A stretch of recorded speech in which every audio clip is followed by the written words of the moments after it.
안녕하세요. 세상을 보는 인사이트. 오늘은 이제 하루 종일 화두가 되었었던 문재인 대통령의 한국판 뉴딜 선언. 이제 이거에 대한 정확한 정보를 좀 알아보고요. 관련 수혜주가 있는지도 알아보도록 하겠습니다. 일단 한국판 뉴딜. 이제 뉴딜 정책 같은 경우에는 과거에 이제 미국에서 이제 사회 간접 자본에 대한 대규모 투자로 그 정부 주도의 이제 이러한 일자리를 만들고 경제 성장을 정부 주도로 좀 진행을 많이 했었던 정책인데요. 통상적으로 저희가 뉴딜 정책이라고 하면은 SOC에 대한 투자가 가장 먼저 떠오릅니다. 그렇기 때문에 이제 건설 경기, 토목, 이제 이러한 부분들을 가장 먼저 이제 상기하는 그런 모양새를 좀 보이고 있거든요. 그래서 사실 이번에 이제 5차 비상경제회의의 이제 대책의 주요 내용들이 이제 좀 오후에 나왔는데 좀 더 살펴보시면 이제 항공, 해운, 자동차, 조선, 기계, 전력, 통신 등 7개 업종에 이제 40조 원 플러스 알파를 지원하겠다라고 이야기를 했습니다. 그러다 보니까 이제 사실 가장 먼저 특수건설, 이화공영, 고려시멘트, 이제 우원개발, 이제 이런 건설사들 하고요. 시멘트 회사들이 가장 먼저 상승을 하는 모습을 좀 보여주었어요. 아무래도 뉴딜 정책이라고 한다면은 이제 건설 경기 부양을 통한 이제 이런 경기 부양 효과를 노리는 부분들이 가장 일상적이기 때문에 이런 종목들이 가장 먼저 상승하는 모양새를 좀 보여주었습니다. 좀 오후에 좀 추가적으로 이제 나오는 뉴스들을 좀 자세히 살펴보니까 이제 홍남기 부총리가 이제 이야기했었던 부분이 디지털 사회적 뉴딜이라는 말을 꺼냈습니다. 저희가 2009년도 같은 경우에는 저탄소, 친환경, 그리고 녹색 성장 전략에 기반한 녹색 뉴딜이 있다라고 한다면은 이번에는 이제 한국판 뉴딜 구상에는 비대면 산업 육성 등 디지털 뉴딜을 하겠다라는 것이 사실 홍남기 부총리가 이야기했었던 가장 핵심 내용 중 하나거든요. 최근에 중국도 좀 비슷한 내용의 이제 대책이 있었습니다. 이제 코로나 사태로 인해서 경기를 부양시켜야 하니 5세대 이동통신망과 사물 인터넷, IoT, 그리고 인공지능 AI에 그리고 클라우드, 이제 이러한 이제 신인프라에 중점적으로 투자를 하겠다라고 이제 밝혔는데 사실 이것과 어느 정도 일맥상통하게 한국에서도 이렇게 이제 5세대 이동통신망 등 디지털 뉴딜 정책을 통해서 이제 이러한 과거에 이제 이런 건설에 국한된 인프라가 아니라 이렇게 디지털 신규 인프라에 이제 중점적으로 투자를 하겠다라는 계획을 발표를 했습니다. 사실 이제 이번에 추경이 들어가게 된다면 올해 하반기에 빠르게 좀 집행이 될 가능성이 높은데 그렇기 때문에 이제 이렇게 5G, IoT, 인공지능 이제 이러한 부분들 관련주를 좀 먼저 보시고 선취매하셔서 좀 추가적인 상승을 좀 노려보는 전략이 좀 필요해 보입니다.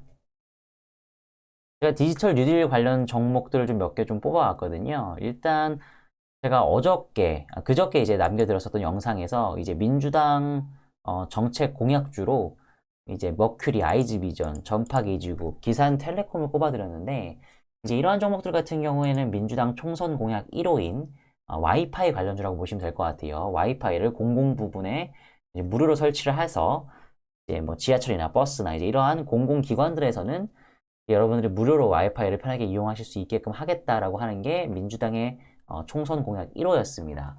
당연히 이제 디지털 뉴딜이 이제 시행되게 된다고 한다면은 이제 이러한 공약 사항이었던 부분들 먼저 챙길 수밖에 없고요. 그렇게 되면 이제 이런 관련주들의 상승이 예상이 됩니다. 또 보셔야 될 부분은 바로 오픈베이스라는 종목입니다. 오픈베이스라는 종목은 사실 네트워킹 솔루션, 통합관리, 그리고 보안 솔루션, 서버 솔루션까지 진행을 하게 되는데 사실 이런 뭐 4차 산업혁명 관련해서는 뭐 클라우딩 서비스나 이런 부분들이 굉장히 좀 중요한데 관련 이제 서비스를 제공을 하는 업체라고 좀 보시면 될 것 같아요. 그렇기 때문에 오픈 베이스까지 좀 주목을 해보시면 될 것 같고요. 사실 뭐 5G, AI, 인공지능, 뭐 이제 최근에 이제 이러한 비대면 이제 언택트 이제 관련주로서 사실 또 많은 분들이 간과하시는 부분들이 바로 이런 통신주들입니다. SK텔레콤, LGU 플러스 KT인데요. 사실 통신주들이 좀 많이 소외를 받아왔어요. 2019년도 이후로 뭐 정말 8, 9만 원대에 놀던 이제 이러한 종목들이 지금 이제 16만 원까지 떨어졌다가 이제 반등을 줘서 이제 20만 원 초반대에 지금 머무르는 모습을 좀 보여주고 있습니다. 사실 5G 관련해서는 이런 통신 업체들 같은 경우에는 대규모 5G 망에 대한 투자가 좀 필요한 부분이기 때문에 기존에 이제 이러한 대규모 투자가 이루어지는 부분, 비용 발생에 대한 우려 때문에 이제 좀 시장에서 많이 소외를 좀 받았었던 부분이 있었습니다. 하지만 만약에 정부가 이런 대규모 이제 디지털 뉴딜을 시행을 하게 된다고 한다면 다시 한번 통신주들이 좀 주목을 받을 가능성이 좀 높다라고 해서 좀 살펴보게 되었고요. 최근에 이제 수급을 보시면 SK텔레콤 같은 경우는 외국인 그리고 기관의 수급이 좀 굉장히 좀 좋은 모습을 좀 보여주고 있어요. 그리고 LG유플러스 같은 경우에도 기관 수급이 굉장히 좀 견고하게 들어와 있습니다. 또한 KT 같은 경우에도 이제 기관 수급이 꾸준하게 좀 들어오는 모습을 보여주고 있다. 사실 이제 이렇게 통신주에 수급이 들어오는 뭐 명확한 사유는 이제 아무래도 경기 방어주의다 보니까 코로나 사태로 인해서 실적이나 이런 부분들에 대한 하향 조정이 좀 최대한 굉장히 좀 덜한 종목입니다. 보시면 이제 올해 이제 영업이익 전망치가 이제 SK텔레콤이나 KT나 LG유플러스가 이렇게 많이 감소할 것으로 전망이 되고 있지는 않아요. 사실 코로나 사태로 인해서 저희가 기본적으로 뭐 사치제나 이런 부분들 같은 경우에는 좀 소비를 많이 줄일 수밖에 없겠죠. 하지만 이제 이런 통신 업종들 같은 경우에는 코로나가 터지더라도 이제 꾸준하게 이제 소비자들이 소비를 할 수밖에 없는 그런 산업이다 보니까 이제 아무래도 이제 실적이나 이런 부분들이 악화되는 폭이 훨씬 더 덜할 것이다. 이제 그렇게 되면 경기 방어주의 성격을 가지기 때문에 이제 이렇게 불안정한 경제 상황에서는 주목을 받을 수가 있고요. 또한 이 통신 업종들 같은 경우에는 대표적인 배당주입니다. 그래서 SK텔레콤 같은 경우에는 작년 기준 4.77%, LG유플러스는 3.24, KT 같은 경우는 4.82%의 배당 수익률을 기록을 했는데요. 최근에 주가를 보시면 SK텔레콤도 이제 작년 대비해서 좀 많이 하락한 상황이고요. LG유플러스도 마찬가지고 KT도 사실 구간 자체가 좀 많이 이제 하락을 한 모양새를 좀 보여주고 있는데 배당에 대한 매력도 또한 지금 상당히 높아져 있는 상황입니다. 그래서 이제 배당에 대한 매력도 높고 이제 코로나 사태로 인해서 영업이익이나 이런 부분들 실적 악화에 대한 폭도 좀 적으며 올해 하반기에 디지털 뉴딜을 시행을 하게 된다고 한다면 집중적으로 정부의 재정 정책의 수혜를 볼 수 있다고 보시면 될 것 같아요.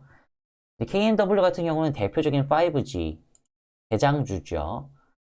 KMW 같은 경우도 최근에 이제 수급 자체가 좀 굉장히 좀 좋은 모습을 보여주고 있는데 이제 아무래도 5G 디지털 뉴딜 이런 부분들에 대해서 정책적인 수혜가 들어가게 된다고 한다면 이제 대표적인 5G 장비주인 KMW 또한 추가적인 상승이 좀 추가적으로 나올 수 있는 그런 부분들이 있습니다. 그래서 이제 저희가 이제 간단하게 이제 이러한 종목들, 디지털 뉴딜 관련된 종목들을 제가 좀 뽑아봤는데요. 이제 올해 이제 아무래도 코로나 사태 이후에 코로나로 인한 이제 경기 침체를 최대한 빠르게 회복하기 위해서 정부가 굉장히 좀 많은 재정 투입을 할 것으로 좀 전망이 되고 있어요. 그렇기 때문에 하반기에 사실 이런 관련 수혜주들이 굉장히 좀 큰 폭으로 상승을 할 수 있는 가능성이 좀 높거든요. 그렇기 때문에 이제 이런 부분들을 좀 빠르게 대응을 하셔서 좀 선취매하는 개념으로 접근하신다고 한다면 추가적인 수익을 기록하실 가능성이 높다. 이런 부분들을 좀 참고하셔서 매매에 임해 주셨으면 좋겠습니다. 그럼 오늘 저는 이걸로 영상 마치도록 하겠습니다. 시청해 주셔서 감사합니다.